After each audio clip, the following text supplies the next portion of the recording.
When Congresswoman Jasmine Crockett walked into that gala, she expected polite applause, a few handshakes, and a quiet night supporting music education. She didn't expect to be called out, mocked by one of the world's most famous concert pianists in front of the entire room. "People like you understand courtroom noise," he said, staring her down, "not concert silence."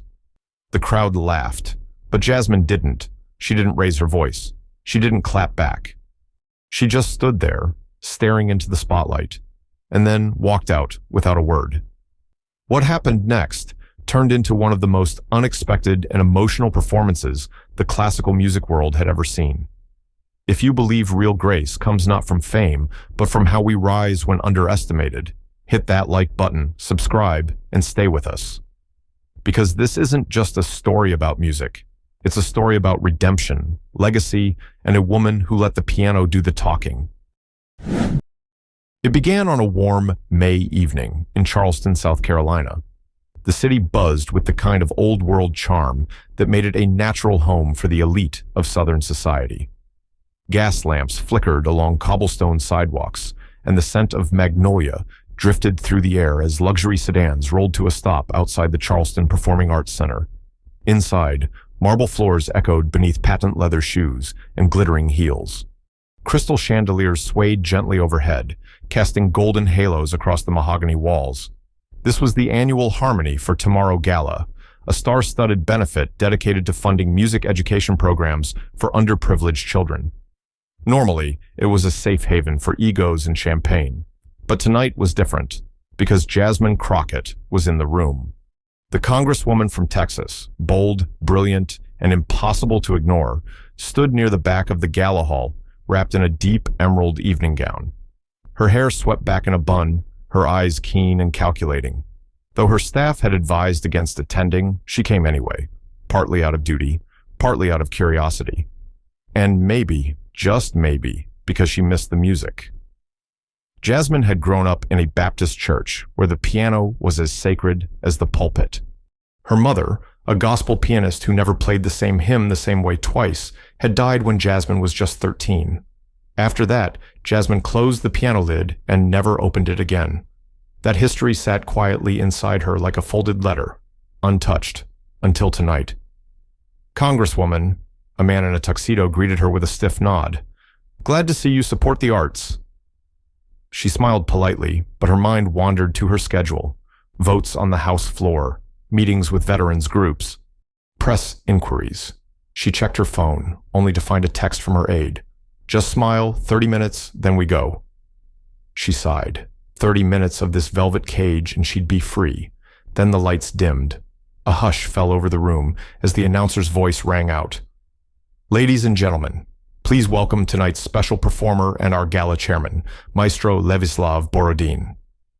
A spotlight cut through the dim, landing on a man with silver-streaked hair and the gait of royalty. Levislav Borodin, the Russian-born, American-made prodigy whose fingers had once brought standing ovations at Carnegie Hall. The crowd erupted in applause. He gave a modest bow and approached the grand piano at center stage. He didn't play. Instead, he adjusted the mic. "Before I perform," he began, his accent smooth like aged port, "I must speak from the heart." Jasmine's ears perked. She tilted her head slightly. Something about his tone. It wasn't gratitude. It was warning. "I look around this room," he continued, "and I see patrons of the arts, supporters of beauty, people who understand that music is not a luxury. It is a language of the soul." Polite applause. "But," he said, pausing with surgical precision, "I also see a disturbing trend." Jasmine's stomach dropped. She had seen this before, the shift, the bait. "Increasingly," he said, "people with no background in the arts, no discipline, no devotion, show up in our sacred spaces, with power, with cameras, with loud opinions, laughter from some in the audience. They believe volume replaces vision, that rhetoric replaces rhythm." More laughter. Jasmine looked around, something inside her clenched. "They believe," Levislav said, "that because they can shout across a courtroom or a Congress chamber, they can step onto a stage." Now the spotlight shifted, directly onto her. Jasmine froze, Her back stiffened, her jaw clenched. Levoslav's eyes glinted as he looked straight at her. "Yes, I see her," he said with theatrical disdain. "Our honored guest from Washington." Gasps, phones raised, even the waiters stopped moving. "Congresswoman Jasmine Crockett," he said, savoring the name. "Tell me, have you ever made music? Not noise, not headlines, but real music?" The room was a vacuum. Jasmine's heart pounded, but her face? Stone still. Levislav turned back to the piano. "I extend a challenge," he said, 6 weeks from now at the National Music Festival in D.C. Come, play. Let us see if you possess more than sound bites. Let us see if your hands, so used to pointing, can create something beautiful. He smiled. "But I warn you, music reveals the soul." Then he played, a violent, ferocious movement of Rachmaninoff. His fingers a blur, his face impassioned. The room thundered in awe. Jasmine sat frozen, humiliated, no, lit. Something ancient inside her stirred. A fire not seen since she sat next to her mother in that dusty Dallas church, watching her hands dance across the keys. As the last note echoed and the crowd rose in wild applause, Jasmine stood too. She didn't clap, she walked, deliberately, down the center aisle, past the stairs, past the whispers, straight to the stage. Levislav turned, confused. Jasmine stopped in front of him, calm as still water. Then she said, "I don't perform for applause, I testify." Then she left, not in defeat, but in resurrection. Behind her, cameras flashed. On social media, the moment exploded. Yasha Crockett challenge trended within the hour. "She's lost her mind," some posted. "Someone get this woman a piano," joked others. But in Dallas, an old woman named Odessa Franklin put down her teacup. Her eyes glistened. "She's coming back to the keys," she whispered, and the storm had just begun. The air was thick with jasmine blooms and memories when Jasmine Crockett returned to Dallas, Texas 2 days after the gala. She hadn't planned to return so soon. Her calendar had been stacked with policy meetings, town hall events, interviews with cable news, but something deeper pulled her back. Not duty, not optics, soul. The storm in Charleston had gone viral. Every network had aired the confrontation. Clips of her walking down the center aisle like a defiant specter had been dissected by pundits. The left called her brave. The right called her reckless. But no one could look away. Jasmine's inbox was flooded. Some wanted apologies, some wanted interviews.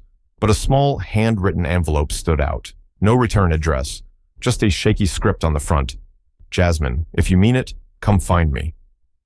Inside was a folded piece of sheet music, a gospel arrangement titled "The Last Amen." Jasmine hadn't seen that title in 20 years. Her mother used to play it. Her hands had made it sore. It was the piece she'd performed the Sunday before the accident, the Sunday before she died. Jasmine's hand trembled as she folded the page back. No signature. But she knew who sent it.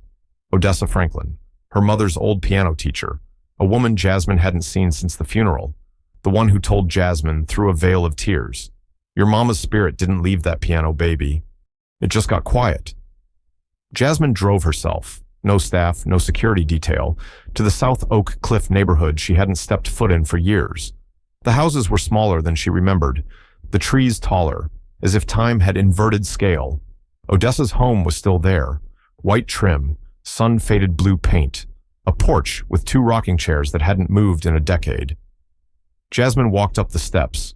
Her heels clicked like punctuation marks in a forgotten story. She raised her hand to knock. The door opened before she could. "Took you long enough," Odessa said. Her voice hadn't aged a day. Jasmine blinked. "I wasn't sure if... You weren't sure if I was alive?" Odessa raised an eyebrow. "Girl, please, I'm older than gospel, but I'm not dead yet." She stepped aside. "Come in before the air gets any hotter." Inside, it smelled like lemon polish and sheet music. The walls were covered with photographs, old choirs, faded playbills, a younger Odessa beside Ray Charles. And in the corner, untouched but gleaming, stood the piano, a Baldwin baby grand. Jasmine's eyes welled the moment she saw it. "It's the same one," she whispered. "Your mama played her last song on it," Odessa replied. "So did a lot of people. But it's been waiting for you." Jasmine walked to it. Her hand hovered over the keys. "I don't know if I can still play," Odessa finished. "Girl, that's the least of your worries." Jasmine looked over. Odessa had lowered herself into a floral armchair. Her cane leaned against one side. A thick notebook rested in her lap. "What you need to ask yourself is, why now? Why'd you walk up on that stage like your mama's ghost was chasing you?" Jasmine exhaled. "Because he mocked me. Because he tried to humiliate me in front of the world." Odessa hummed. "That might have been what triggered it, but that ain't what lit the match." Jasmine stayed quiet. Odessa opened the notebook. Inside were handwritten notations, chord changes, lyrics in her looping cursive. "I want to teach you a piece," she said. "Something your mama and I worked on together. A song that never got published. It was too raw, too close to something holy." She handed the notebook to Jasmine. At the top of the page was the title, "The Last Amen." "This was hers?" Jasmine asked. "Partly," Odessa said, "but mostly it was born from pain. You ready to make peace with yours?" Jasmine closed her eyes, then nodded. "Good, because we have 6 weeks, and if you're gonna face Borodin, you can't play to win. You have to play to heal." That night, the first lesson began. Odessa was ruthless. She made Jasmine sit with her posture corrected, wrists loose, fingers curved, just so. When Jasmine stumbled, Odessa smacked the air with her cane, not the keys, never the keys, but the silence between them. "Don't force it. Listen to what the notes want to say." At midnight, Jasmine's fingers ached. Her shoulders were stiff. Sweat clung to the back of her neck. "Again," Odessa said, "from the third measure." Jasmine sighed. "My hands are cramping." "So did your mama's when she marched in Selma and then played Amazing Grace on a broken upright in a muddy field." Jasmine straightened. "Again," she whispered. They played until 2 a.m., and when Jasmine left, she felt something in her ribs cracking open, like a door she hadn't known was locked. In D.C., journalists speculated endlessly. Would she show up to the festival? Would she dare? But Jasmine didn't answer. She was too busy, relearning not just a song, but a story. Her story, one note at a time. By the second week, her fingers bled. Not metaphorically, not romantically. The blisters were real, tiny ruptures beneath callous skin, born of hours spent hunched over the Baldwin baby grand, coaxing truth from keys. Odessa didn't apologize. She simply handed Jasmine a tin of ointment. "You want to outplay a man like Borodin, child? Then you better know what pain sounds like, because he doesn't." Each night began the same. Jasmine would arrive at Odessa's home after a full day on Capitol Hill, her congressional badge still clipped to her coat, her hair still fixed from media interviews. She'd shed those layers like armor, trading the fire of politics for something more ancient. The silent faith of the bench, the keys, the page. Odessa had a ritual. Before each lesson, she'd light a single white candle beside the piano and murmur a prayer Jasmine couldn't quite hear. She never asked what it meant. She didn't have to. Music, Odessa insisted, was sacred, and every note Jasmine played was either a confession or a lie. "What are you hiding from this measure?" Odessa would snap after a particularly stiff rendition. "Don't play at the pain. Feel it. Don't dodge it. Dive in." Some nights, Jasmine wept, not from exhaustion, but from recognition. The piece they were building wasn't just a song. It was a mirror, and each chord pulled her closer to a version of herself she thought she buried years ago. In the mornings, she could barely hold a pen. Her staff noticed the tremors. Her aide offered to find a physical therapist. Jasmine only shook her head. "It's under control." What she didn't say was that her sleep was filled with melodies now. She dreamt in harmonies. Sometimes she woke up with phantom notes echoing behind her eyes. Odessa began testing her, not with drills or scales, but with improvisation. "Play how it felt to lose your mother," she'd say, turning off the metronome. "Now play how it felt to forget her. Play how it felt to let go of the music." And Jasmine did, sometimes beautifully, sometimes haltingly, sometimes with a fury that startled even Odessa. On the third week, a journalist named Peter Harrow from the Washington Ledger tracked her down. He knocked on Odessa's front door uninvited. "Congresswoman," he said, camera crew in tow, "is it true you're training to battle a world-class pianist on a national stage?" Odessa appeared behind Jasmine and leveled him with a glare. "If she is, what business is it of yours?" Peter blinked. "Well, the nation's curious. Some think it's a joke. Others think it's inspiring. They want answers." Jasmine stepped outside, closed the door behind her. "You want an answer? Then listen. I'm not doing this for spectacle. I'm not doing it for polls or press. I'm doing it because a man looked me in the eye and tried to define my worth, and I'm going to answer him, not with words, but with music." Then she turned and walked back inside. That clip aired that night, and something shifted. The laughter died down. The ridicule waned. A new hashtag emerged, Play It Jasmine. Retired musicians began posting messages of support. A former concert pianist who lost his fingers in an accident said, "She reminds me of what I fought for." A church in Georgia played a clip of Jasmine's training during a Sunday service. "This is what revival looks like," the pastor said. But not all feedback was kind. A conservative radio host claimed she was wasting taxpayer dollars. A rival congressman accused her of neglecting her duties. Jasmine ignored them all, except one.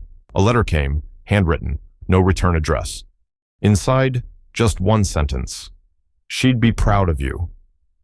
Jasmine knew the handwriting, her grandmother's, dead for years, but her letters kept in a box Odessa had found in the attic.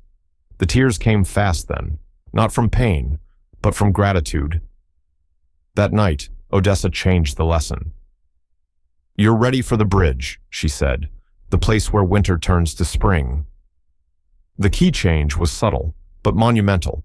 The chords softened, the rhythm elongated. This wasn't about defiance anymore.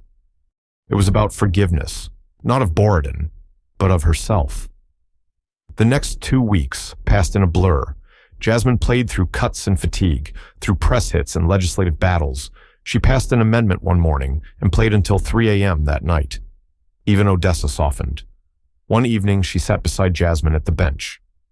"I never told you," she said, "but your mother wrote part of this bridge, the part you just played." Jasmine turned. "I thought you wrote it together." "But we did," Odessa nodded, "but this section, this was hers alone. She called it The Thaw, said it came to her during a snowstorm when she thought she'd never feel sunlight again." Jasmine played it again, slower this time, softer, and she swore she could hear her mother's voice humming in the silence. On the eve of the festival, Odessa handed Jasmine a small velvet pouch. "What is it?" Jasmine asked. "Open it on stage," Odessa said, "when you sit at the bench. Let that be the last thing you do before you play." Jasmine nodded. That night, they didn't rehearse. They just sat beside the piano, 2 generations of women bound by blood, loss, and music. Odessa sipped tea. Jasmine rested her sore fingers in her lap. "I'm scared," she admitted quietly.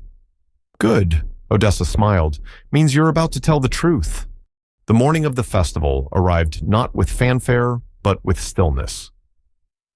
Jasmine awoke early, long before the sun cracked over the Capitol dome, her mind echoing with the final chord of The Last Amen. She sat in silence on the edge of her hotel bed, the velvet pouch Odessa had given her resting on her palm. She didn't open it. Not yet. Something in her said the moment had to be right. Downstairs, her team buzzed with energy. Staff confirmed arrival times, dealt with press inquiries, and prepped her wardrobe. Jasmine stayed mostly quiet. She reviewed the program, noting her name printed beside Borodin's, listed just after his final piece, a seemingly innocuous encore with no listed title. But her gut said it wasn't an accident. That afternoon, Zara Blake, an investigative reporter who'd once covered Jasmine's committee hearings, requested a private interview. Jasmine agreed. "I've been following this since the gala," Zara said, recorder already rolling, "and I found something strange." She pulled out an old festival program from 15 years ago, yellowed and folded. There, buried in the second page, was the title, The Last Amen, performed by Levislav Borodin. Jasmine stared. That's not possible. It was performed once in Munich. No composer was credited, just anonymous gospel roots. It was pulled from the next night's program and never played again. Until now. Jasmine's breath caught in her throat. He's been playing her music, she said softly. My mother's. Zara nodded. He passed it off as unknown, but it's the same melody, just colder, emptier. They sat in silence for a long time. Back at the venue, the stage crew prepared the piano under the soft glow of rehearsal lights. Jasmine walked the perimeter of the hall, taking in the seats, the echo, the air. She remembered running through church pews as a girl, her mother's playing like a river that swept everything clean. And now, here she stood, about to defend that legacy, not with policy, not with argument, but with music. Behind her, the door opened. She turned, expecting a tech or a stage manager. It was Borodin. He walked with slow, deliberate steps, his silver hair glinting beneath the chandeliers. They met halfway down the aisle. You look different without cameras, he said. You look the same, she replied. He chuckled lightly. I underestimated you, I admit that. Why did you steal it? Jasmine asked without preamble. He blinked. Steal? My mother's piece, you performed it, claimed it as anonymous. I didn't know her name, I only knew the sound. I heard it once in a chapel in Selma when I was passing through in the 90s. It stayed with me. So, you lifted it? I preserved it, he said. I was young, arrogant. I thought I was honoring the music by bringing it to the world. You brought it to the world in chains, Jasmine said. You stripped it of where it came from, who it came from. Borodin didn't answer. Instead, he reached into his coat pocket and pulled out a folded sheet. Sheet music, yellowed and creased. This is the copy I made that day, he said.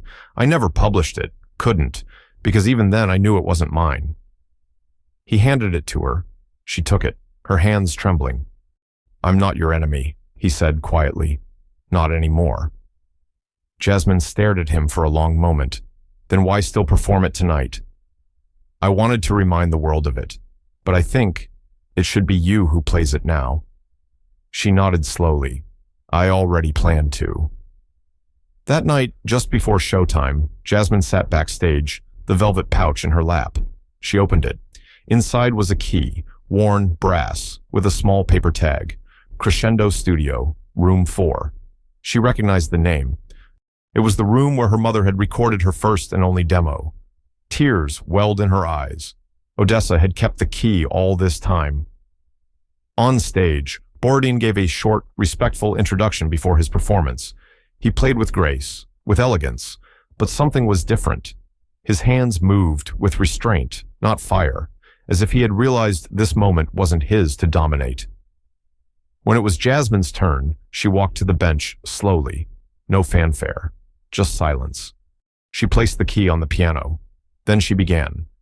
The first notes rang out soft and trembling, like breath in cold air. She played not just the melody, but the memory, the echo of pews, the laughter of her mother's voice, the ache of absence, the miracle of survival. She reached the bridge and added a coda, a section she and Odessa had composed together in secret. It was simple, raw, and real. When the final note faded, no one clapped. They stood, not to celebrate, but to honor. The lights dimmed. The world held its breath. And for the first time in years, Jasmine Crockett felt like she'd come home. The silence that followed Jasmine's final note was more profound than any applause. It was not emptiness, but fullness. A room suspended in reverence, in awe. Reporters who had prepared snarky remarks stood frozen, fingers poised over keyboards, unable to move. Musicians in the wings bowed their heads. Elders wept. Teenagers who'd never heard a gospel song before blinked through unexpected tears. And in that stillness, something holy happened. Not showmanship, not victory, something deeper, something eternal. Jasmine remained seated at the piano, hands resting lightly on the keys, as if afraid to break the spell she had cast. In the wings, Borodin stood in shadow, the keys still visible atop the instrument. When Jasmine finally rose, she bowed not to the crowd, but to the piano itself, her mother's voice, her own grief, her journey. The audience erupted, but even their ovation was different, not wild, not performative, grateful, changed.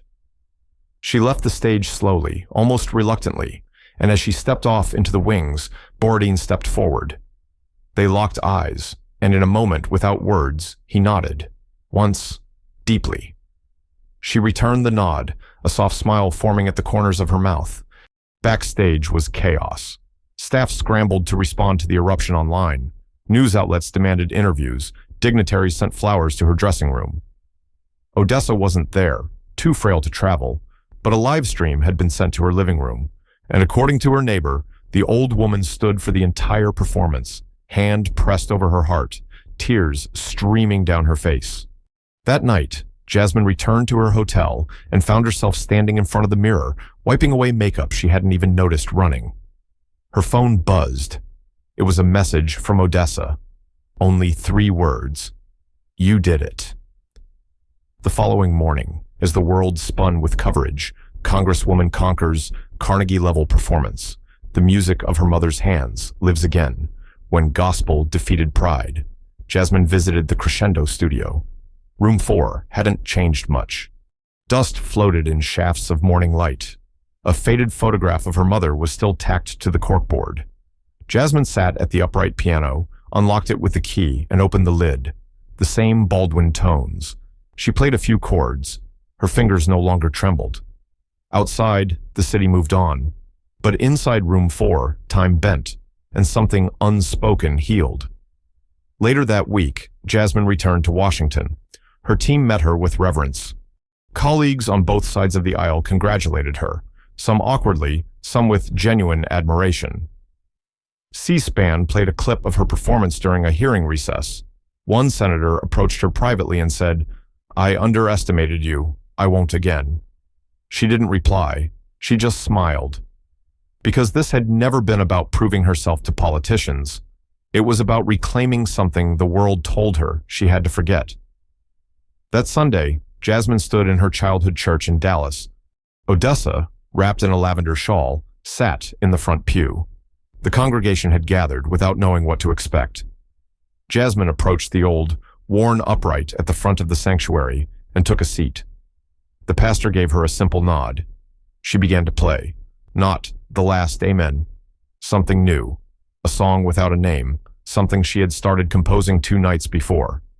It began with silence, then bloomed into something strong, humble, and alive, notes that sounded like sunrise, like mother's hands, like grace. When she finished, Odessa rose, walked to the piano, and placed a hand on Jasmine's shoulder. "I never thought I'd hear your mother again," she whispered. Jasmine looked up. "You didn't. You heard me." Odessa smiled through her tears. "Exactly." 3 months later, Odessa passed away peacefully in her sleep, her hands folded over a hymnal, her heart finally quiet. At the memorial, Jasmine performed a final version of The Last Amen, joined by a children's choir and musicians from across the country. Levislav Borodin attended. He did not speak. He only wept. The performance was recorded, uploaded, shared millions of times. But for Jasmine, none of that mattered. Because the real victory wasn't in views or headlines. It was in knowing that music, her mother's, hers, Odessa's, could outlive pain, could transcend insult, could resurrect memory. She had come to the stage mocked, but she left it remembered, and somewhere in the final echo of her last chord, the world had listened, not with ears, but with hearts, and in the quiet that followed, the only sound left was peace.